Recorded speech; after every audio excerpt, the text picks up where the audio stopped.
It's a terrific procedure for someone who's not quite ready for a full neck lift, which is sometimes a pretty big operation to do for someone that has a smaller problem. You know, younger patients, people that don't have lots of skin hanging, but still have a little bit of that something in that neck that they don't like.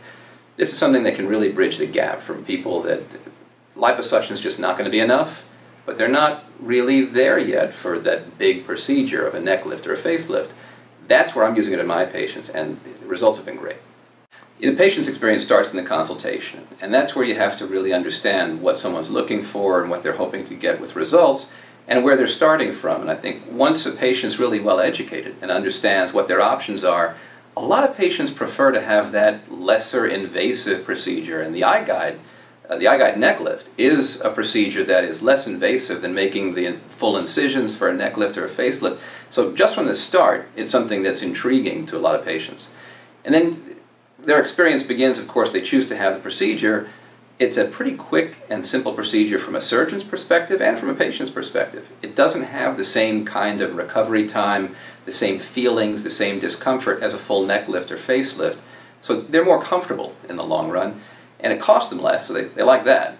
And we like it too. You know, we're giving them an option that is more attainable for them, because rather than spending many thousands of dollars that they might for a facelift or neck lift, if their needs are smaller and they don't need the bigger operation, this is a really nice, less expensive alternative that's more accessible. So it's a win-win as far as that goes.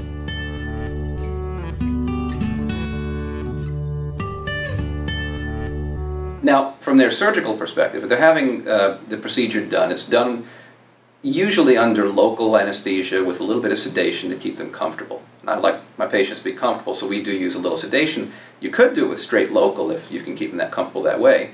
But with a little bit of sedation and some local anesthesia, they can be very comfortable through the whole operation, which takes about an hour. And that includes doing some liposuction of the submental area, the area under the chin, removing any of the excess fat that way, creating a nice little pocket for this procedure to be done. And then basically I tell my patients it's like putting a corset or tying up a shoelace inside the neck, where you're weaving a suture back and forth across the undersurface of the chin and creating a bodice or a shoelace type of pattern that when you tighten, it cinches everything in and creates a nice firm surface under the chin. It's a pretty ingenious way to do it because we're not making any big incisions. It's all done through little pokes through the skin that leave no scars.